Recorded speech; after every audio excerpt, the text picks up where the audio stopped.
ஃப்ரெண்ட்வுட்ஸ் நேயர்களுக்கு வணக்கம். கடைசியில் இந்த முறை கூட சீட்டு தரமாட்டாங்க போல இருக்கே. போன தடவை தான் சீட்டு கொடுப்பாங்க அப்படின்னு பார்த்தோம். இந்த தடவை நம்மளுக்கு நாம தானா அப்படின்னு சொல்லிட்டு முன்னாள் எம்எல்ஏ ரொம்ப வீட்டில் உக்காந்து கதற கதற எழுதுன்னு இருக்காங்களாம். கண்ணீரை தொடச்சி தொடச்சி டவலு ஃபுல்லாக ஈரமாயிருக்கு. அந்த அளவுக்கு கதறி கதறி எழுதிருக்காங்க. என்னையா உங்களை அரசனை நம்பி புரசனை கைவிட்ட கதையா இருக்கு அப்படின்ற ரேஞ்சில் கதறி கதறி அழுகுறாங்க. சிட்டிங் எம்எல்ஏவா இருந்தாங்க. ஆனா எனக்கு இங்க அங்கீகாரம் இல்லை, அங்க வந்தா எனக்கு அங்கீகாரம் அப்படின்னு நினைச்சு சிட்டிங் எம்எல்ஏ பதவியை தூக்கி உதறி விட்டுட்டு பாஜகல வந்து சேர்ந்தாங்க. சேர்ந்தா இங்க அதுக்கு மேல ரொம்ப கொடுமையா இருக்கு அப்படின்னு எண்ணி கொஞ்ச நாள் தலையே காட்டாம இருந்தாங்க. ஆனா இப்போ 10ஓட 11 பேரா நீங்க இருங்க, உங்களுக்கு எல்லாம் அங்கீகாரம் எல்லாம் கொடுக்க முடியாது. சிட்டிங் எம்எல்ஏ பதவி தூக்கிட்டு வந்துட்டா உங்களை தலையில உச்சியில வச்சு ஆடுவோமா, போய் உக்காருங்க அப்படின்னு சொல்லிட்டு அடக்கி உட்கார வச்சிருக்காங்க விஜயதாரணி அக்காவை. 2024 நாடாளுமன்ற தேர்தல் நடக்கும் பொழுது அப்போ காங்கிரஸ்ல விளவங்கோடு தொகுதி எம்எல்ஏவா சிட்டிங் எம்எல்ஏவா இருந்தாங்க விஜயதாரணி அக்கா.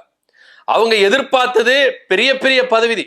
அவங்க எதிர்பார்த்தது தப்பு இல்லை. ஏன்னா அவங்களுக்கு இருக்கிற எக்ஸ்பீரியன்ஸுக்கு, அவங்க இருக்கிற அந்த காங்கிரஸ்ல அவங்க பயணிச்ச பயணிப்புக்கு நிச்சயமா அவங்க அந்த பதவி எதிர்பார்த்ததுல எந்தவித மாற்று கருத்தை இல்லை, எதிர்பார்த்தாங்க.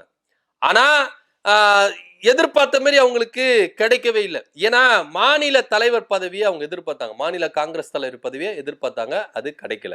முதல்ல என்ன எதிர்பார்த்தாங்க அப்படின்னு பாத்தீங்கன்னா 2021 சட்டமன்ற தேர்தலை ஜெயிச்சு உள்ள போகும்போது காங்கிரஸ் உடைய சட்டமன்ற தலைவரா அவங்கள சூஸ் பண்ணுவாங்க அப்படின்னு ரொம்ப எதிர்பார்த்தாங்க. ஆனா அது செல்வ பெருந்தாய்க்கு போயிடுச்சு. அப்போ இருந்தா தன்னுடைய மனசை ஆத்திக்கிட்டு தொடர்ந்து என்ன பண்ணாங்க, காங்கிரஸ்ல பயணிச்சுட்டாங்க. அதுக்கப்புறம் காங்கிரஸ் தலைவர் பதவி காலியாவது தமிழ்நாட்டில் அப்படின்னும் பொழுது அந்த பதவிக்கு தன்னை வந்து கொண்டு வரணும், என்ன சூஸ் பண்ணுவாங்க அப்படின்னு சொல்லிட்டு ரொம்ப முயற்சித்தாங்க. ஏன்னா அவங்களுடைய எக்ஸ்பீரியன்ஸ் அந்த மாதிரி காங்கிரஸ் கட்சிக்காக எந்த அளவுக்கு உழைச்சிருக்கிறாங்க அப்படின்றதெல்லாம் நம்ம சாதாரணமாக கடந்து போயிட முடியாது. அந்த அளவுக்கு அவங்க உழைச்சிருக்கிறாங்க. ஸோ அந்த தலைவர் பதவிக்கு இவங்க ஆப்டபிளான ஆளு தான், இவங்க வந்து ஏற்ற ஆளு தான்ப்பா, இவங்களை தலைவர் பதவிக்கு கொண்டு வரணும்பா அப்படின்னு தான் நினைச்சாங்க. ஆனா அங்க வாய்ப்புகள் மறுக்கப்பட்டது. பெண்களுக்கு அங்கீகாரம் தரல அப்படின்ற ஒரு குற்றச்சாட்டோட என்ன பண்ணாங்க இருந்தாங்க. இருந்தாலும் காங்கிரஸ் விட்டு நம்ம வெளியிட போயிடக்கூடாது அப்படின்றதுல ரொம்ப கவனமா இருந்தாங்க. சரி, ஓகே, யாருப்பா அந்த போஸ்டிங்ல போட போறாங்கன்னா செல்வ பெருந்தகைக்கு அந்த போஸ்டிங், மாநில தலைவர் போஸ்டிங் கிடைச்சது. சரி, அப்ப சட்டமன்ற தலைவர் வந்து காலியா தானே இருக்கு, அதுக்கு என்ன ப்ரொமோட் பண்ணுங்க அப்படின்னா அதுவும் அங்க வாய்ப்புகள் மறுக்கப்பட்டது.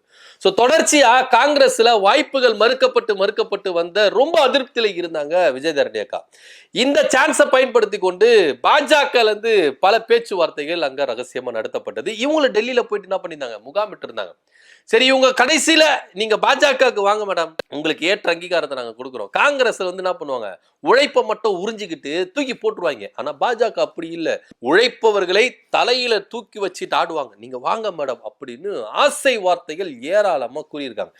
இதை நம்பி விஜயதாரணி அக்காவை என்ன பண்ணிருக்காங்க, சிட்டிங் எம்எல்ஏ, அதாவது அவங்க முன்னாள் எம்எல்ஏ கூட இல்ல, சிட்டிங் எம்எல்ஏவா இருந்த அந்த எம்எல்ஏ பதவி தூக்கி துச்சமா எரிஞ்சு விட்டுட்டு நான் பாஜகல போறேன், என்ன நீங்க வந்து ஆட்டத்திலே சேர்த்துக்க மாட்டீங்க, எனக்கு தலைவர் பதவி கொடுக்க மாட்டீங்க, சட்டமன்றத்திலே தலைவர் பதவி கொடுக்க மாட்டீங்க, எதுவுமே ஆட்டத்திலே சேர்த்துக்க மாட்டீங்க, எனக்கு எம்எல்ஏ வேணாம், காங்கிரஸ் வேண்டாம் அப்படின்னு சொல்லிட்டு தூக்கி உதறி விட்டுட்டு பாஜக கிட்ட வந்தாங்க. இந்த பாஜக கிட்ட வரும்போது நிச்சயமா நம்மளுக்கு அங்கீகாரம் கொடுப்பாங்க அப்படின்ற ரொம்ப ஆசையோட கனவோட வந்தாங்க. முதவடியா என்ன பண்ணாங்க, எனக்கு வந்து எம்பி பதவி கொடுங்க, நான் டெல்லி அரசியலுக்கு போறேன் அப்படின்னு கேட்கும்போது, என்னம்மா வந்த திடுப்புல என்ன பண்றீங்க, டெல்லிக்கு போகணும்னு ஆசைப்படுறீங்க, அங்க பொன்னார் நிக்கிறாரு சீனியர், அவரை மீறி எப்படி உங்களுக்கு நாங்க சீட்டு கொடுக்க முடியும், வெயிட் பண்ணுங்க அப்படின்னு சொல்லிட்டு என்ன பண்ணாங்க, அவங்கள என்ன பண்றாங்க, அங்கேயே வாய்ப்புகள் மறுக்கப்பட்டது பாஜகவிலும். அடுத்தபடியா அங்கேயே ஏமாற்றம் வந்ததுனால, சரி சார், நான் விளவங்கோடு தொகுதி எம்எல்ஏ உங்களுக்காக உதறி விட்டு வந்தேன், திரும்பவும் இங்க போட்டியிடுறதுக்கு எனக்கு வாய்ப்பு கொடுத்தீங்கன்னா நான் திரும்பவும் பாஜகவோட விளவங்கோடு தொகுதி எம்எல்ஏவா நான் இருப்பேன், நிச்சயமா வின் பண்ணுவேன். ஏன்னா விளவங்கோடு தொகுதியில நான் தொடர்ச்சியா அவங்க வின் பண்ணியிருக்காங்க காங்கிரஸ்ல. ஏன்னா ஒரு வாட்டி கூட அவங்க தொகுதியில் தொடர்ச்சியா வின் பண்ணியிருக்கிறாங்க. அப்படி இருக்கும் பொழுது நான் நிச்சயமா இந்த வாட்டி நான் நிற்பேன், நான் சுயேட்சையா நின்னாலே நான் ஜெயிப்பேன், அந்த அளவுக்கு நான் வந்து வேலை செஞ்சிருக்கேன்.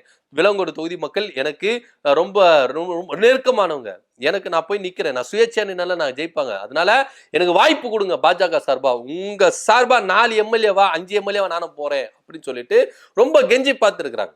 ஏமா நீ என்னம்மா வந்த உடனே இதெல்லாம் கேட்குறியா, இதெல்லாம் முடியாதுமா அப்படின்னு சொல்லிட்டு என்ன பண்ணாங்க, வாய்ப்புகள் மறுக்கப்பட்டது, வேற ஒருத்தவங்களுக்கு கொடுத்துட்டாங்க. ஆனா இருந்தாலும் நீங்க போய் வேலை செய்யுங்க, நீங்க ஜெயிச்சு காட்டுங்க, நீங்க சொன்னீங்கல்ல நீங்க நின்னா ஜெயிப்பீங்கன்னு, இந்த அம்மாவை ஜெயிக்க வச்சு நீங்க காட்டுங்க, ப்ரூவ் பண்ணுங்க, உங்களுக்கு மாநில லெவல்ல நாங்க என்ன பண்றோம், போஸ்டிங்க கொடுக்குறோம் அப்படின்னு என்ன பண்ணாங்க, ஆசை வார்த்தைகளை தூவி இருக்கிறாங்க, அள்ளி தூவி இருக்கிறாங்க. அப்படியே அப்போ வந்து பாத்தீங்கன்னா அண்ணாமலை தான் தலைவராக இருந்திருக்கிறார். அவரு பேச்சில வல்லவர். எப்படி பிரெயின் வாஷ் பண்ணுமோ அந்த அளவுக்கு பிரெயின் வாஷ் பண்ணியிருக்கிறார்.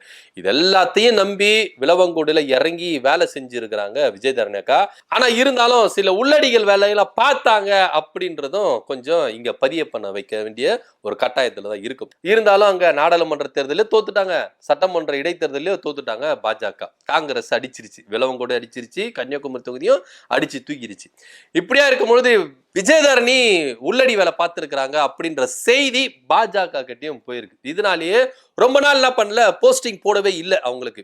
கட்சிக்குள்ள வந்துட்டு எந்த போஸ்டிங் போடல. இதுல ரொம்ப அதிருப்தியில இருந்தவங்க பொது வெளியில வந்து என்ன பண்ணாங்க, பேச ஆரம்பிச்சாங்க விஜயதரணி அக்கா. நான் பாஜகவுக்கு மக்களுக்காக சேவை செய்யறதுக்கு தான் வந்தேன், காங்கிரஸ்ல தான் எனக்கு அது மாதிரி பண்ணாங்கன்னா பாஜக மாரி பண்றீங்க, பதவி கொடுங்க அப்படின்னு சொல்லிட்டு ஓப்பனா கேட்டாங்க. எல்லாரும் முன்னாடி தமிழிசை சவுந்தரராஜன் அக்கா முன்னாடியே கேட்டுட்டாங்க. அவங்கள என்ன பண்றாங்க, பொறுமையா இருங்க, உங்களுக்கு பாஜக கொடுக்குதுன்னா எடுத்த உடனே கொடுத்துட மாட்டாங்க, உங்களுக்கு கொடுக்குதுன்னா பெருசா கொடுப்பாங்க, வெயிட் பண்ணுங்க அப்படின்னு சொல்லிட்டு என்ன பண்ணாங்க சொன்னாங்க. அதுக்கப்புறம் இங்க தலைமை மாறிச்சு. அதுக்கப்புறம் பாத்தீங்கன்னா இங்கேயும் பாஜக மாநில தலைவரை மாத்தணும் அப்படின்ற செய்தி வந்து எல்லாருமே டெல்லியில போய் முகாமிட்டாங்க. அதுல விஜயதரணி அக்காவும் ஒருத்தருங்க. அவங்களுக்கு நிச்சயமா கொடுத்துருவாங்க, ஏன்னா லேடிஸ் ஒருத்தர் கொண்டு வரணும் அப்படின்ற பேச்சுகள் அடிப்பட்டது. ஆல்ரெடி தமிழிசை சவுந்தரராஜன் அக்கா இருந்துட்டாங்க, வானதி சீனிவாசன் இருந்துட்டாங்க, அடுத்தபடியா விஜயதரணியை கொண்டு வரலாம் அப்படின்ற பேச்சுகள் அடிப்படும் பொழுது அவங்கள ரேஸ்ல இருக்கிறாங்க அப்படின்ற செய்தி வந்து அவங்களுக்கு கொஞ்சம் மனசுக்கு ஆறுதலா இருந்தது, கொண்டு வந்துருவாங்கப்பா அப்படின்னு. ஆனா இங்க கதையே வேற மாதிரி ஆயிடுச்சு. நயினார் நாகேந்திரன் வந்தாரு. சரி, நயினார் நாகேந்திரன் வந்தாவது எதனா செய்வாரு, அண்ணாமலை இருக்கும் போது தான் செய்யல, இவருனா எதனா செய்வாரு அப்படின்னு தான் ரொம்ப எதிர்பார்த்திருந்தாங்க. கிடைக்கவில்லை. கடைசியா துணைத் தலைவர் பதவினா கொடுப்பாங்க அப்படின்னு பாத்தீங்கன்னா மாநில செயற்குழு உறுப்பினர் பதவியை கொடுத்தாங்க. 10-11 நீங்க இருங்க, உங்களை தனித்துவமெல்லாம் நாங்க காட்ட முடியாது, 10-11 இருங்க அப்படின்னு சொல்லிட்டு தான் அவங்கள என்ன பண்ணாங்க, இருந்தாங்க. சரி, எப்படியாவது 2026 சட்டமன்ற தேர்தல் வருது, அதுல நம்மளுக்கு இருந்து என்ன பண்ணுவாங்க, திரும்ப விலங்கோடு தொகுதி நம்ம வாங்கிடலாம், எம்எல்ஏ ஆயிரலாம் அப்படின்னு நினைச்சுதான் அவங்க என்ன பண்ணாங்க, பயணிச்சாங்க. ஆனா திடீர்னு பாஜக அதுக்கு ஆப்பு வச்சிருச்சு. என்ன அப்படின்னு பாத்தீங்கன்னா, இப்போ பொறுப்பாளர்களை நியமிச்சிருக்கிறாங்க. எந்தெந்த ஒவ்வொரு தொகுதிக்கும் ஒரு பொறுப்பாளர்கள், அந்தந்த பொறுப்பாளர்கள் அந்தந்த தொகுதி எடுத்துட்டு என்ன பண்ணும், ஜெயிச்சு வெற்றி வாகையை பாஜக கிட்ட கொடுக்கணும். இதுதான் அவங்களுடைய வேலை. அந்த தொகுதியில அவங்க சந்து புந்தா போய் என்ன பண்ணணும், வேலை பார்க்கணும், இறங்கி வேலை பார்க்கணும். பாஜக 234 தொகுதிக்கும் பாஜக பொறுப்பாளர்களை நியமிச்சிருக்கிறாங்க. இதுல விஷயம் என்ன, கசப்பு என்ன அப்படின்னா, விஜயதரணி அக்கா எந்த தொகுதியில நின்று ஜெயிக்கணும்னு ஆசைப்பட்டாங்களோ அதே தொகுதிக்கு அவங்கள என்ன பண்ணிருக்காங்க, பொறுப்பாளரா போட்டிருக்காங்க. விளவங்கோடு தொகுதிக்கு பொறுப்பாளர் இவங்க தான் அப்படின்னு. இப்போ அதுலயும் மண்ணவாரி போட்டுச்சு பாஜக. இப்ப இவங்க பொறுப்பாளர் தான், எலெக்ஷன்ல போய் வேட்பாளரா நிக்க முடியாது. விளவங்கோடு மட்டும் இல்ல, எந்த 234 தொகுதியில எந்த தொகுதியிலையும் விஜயதரணி அக்கா போயிட்டு போட்டியாளரா நிக்க முடியாது, 10-11 தான் இருக்கணும் அப்படின்ற செய்தி வந்த உடனே விஜயதரணி அக்கா ஓன்னு கதறி அழுகுறாங்க. பாஜகவை நம்பி வந்தோமே, காங்கிரஸ்ல நம்ம எந்த அளவுக்கு ஜெகஜோதியா இருந்தோம்பா, அரசனை நம்பி புருஷனை கைவிட்ட கதைய மாதிரிதான் காங்கிரஸை விட்டுட்டு பாஜகவை நம்பி வந்தோம். இன்னைக்கு காங்கிரஸ் இல்லாம பாஜக இல்லாம இப்படி நான் அம்போன்னு நிக்கிறேனே அப்படின்னு ரொம்ப புலம்பி தள்ளி இருக்கிறாங்க. இப்ப அடுத்த கட்டமா என்ன எடுக்க போறாங்க விஜயதரணி அக்கா, பாஜகவில இருந்து விலக போறதா செய்திகள் வந்திருக்கு. ஏன்னா எனக்கு காங்கிரஸ் அங்கீகாரம் கொடுக்கல, பாஜக அங்கீகாரம் கொடுக்கும் அப்படின்னு நினைச்சா நான் பாஜக வந்தேன். ஆனா இங்கே எனக்கு அங்கீகாரம் இருக்கலாம் போது நான் எதுக்கு இங்க இருக்கணும் அப்படின்னு சொல்லிட்டு திரும்பவும் காங்கிரஸ் பக்கம் போறதுக்கு வாய்ப்புகள் இருக்குதா அப்படின்னு ஆலோசிச்சிருக்கிறாங்க. டெல்லியில ஐயா ராகுல் காந்தி கிட்ட பேச்சுகளும் நடக்கிறதுக்கு இவங்க என்ன பண்ணிருக்காங்க, நேரமும் கேட்டிருக்காங்க. திரும்பவும் காங்கிரஸுக்கு வந்தாலும் விளவங்கோடு தொகுதியை கொடுப்பாங்களா அப்படின்ற ஒரு சந்தேகம் இங்க எழும்புது. அது மாத்திரம் இல்லாம இப்ப எந்த கட்சிக்கு போலாம், ஒண்ணு அதிமுகவா இல்ல திமுக, நிறைய ஆப்ஷன் வச்சிருக்காங்க. திமுக, அதிமுக, தாவேகா, காங்கிரஸ், இந்த 4 கட்சியில எந்த கட்சிக்கு போகலாம் அப்படின்னு அனலைஸ் பண்ணியிருக்கிறதா தகவல் வந்திருக்கு. ஆனா பாஜக விஜயதரணி அக்காவை வச்சு செஞ்சிருக்கிறாங்க.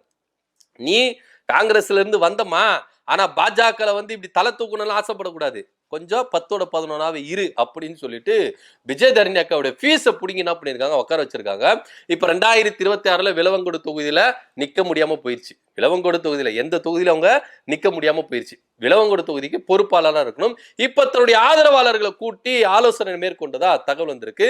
கூடிய விரைவில் பாஜகவை விட்டு வெளியேற போறதா தகவல் வந்திருக்கு.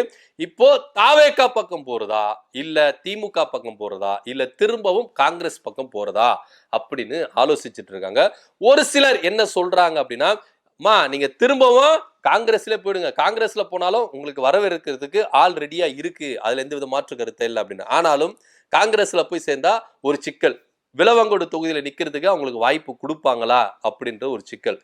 திமுக பக்கம் போனாலும் அவங்களுக்கு ஒரு தொகுதி கொடுப்பாங்களா அப்படின்றது பெரும் சிக்கல். இப்போ அவங்களுக்கு இருக்கிற ஒரே ஒரு ஆப்ஷன் தாவேக்கால போனாதான் இவங்க ஒரு தொகுதியில நின்று ஜெயிக்க முடியும், அதுவும் விலவங்கோடு தொகுதியில நின்று ஜெயிக்க முடியும் அப்படின்ற ஒரு கட்டாயத்துல விஜயதரணி அக்கா வந்திருக்காங்க. அவங்களுடைய ஆதரவாளர்கள் பெரும்பாலும் என்ன பண்ணிருக்காங்க, தாவேகா பக்கம் போகலாம் அப்படின்னு என்ன பண்ணிருக்காங்க சொல்லியிருக்காங்க. சோ இது அடுத்த கட்ட முடிவு என்னவா இருக்க போகுது, அவங்க எந்த தாவேக்கால போய் சேர போறாங்களா, இல்ல நான் டம்மியா இருந்தாலும் காங்கிரஸ்ல போயிட்டு கெத்தா இருக்கிறேன் அப்படின்னு சொல்லிட்டு காங்கிரஸ்ல போறாங்களா, இல்ல திமுக பக்கம் போறாங்களா அப்படின்றத பொறுத்திருந்து பார்க்கலாம். பாஜகவை நம்பி காங்கிரஸ்ல சிட்டிங் எம்எல்ஏ பதவியை உதறி தள்ளிட்டு வந்த விஜயதரணி அக்கா இந்த முறையும் விலவங்கோடு தொகுதியில நின்று எம்எல்ஏவா ஆக முடியாது, 10-11 இருமா அப்படின்னு சொல்லி ஒதுக்கி வச்சிருக்காங்க பாஜக. இதனால அதிருப்தியில் இருக்கிற விஜயதரணி அக்கா பாஜகவிலிருந்து வெளியே போறதா தகவல் வந்திருக்கு. இதை பத்தியோட கருத்து என்ன அப்படின்றத கீழே கமெண்ட் பண்ணுங்க. நன்றி.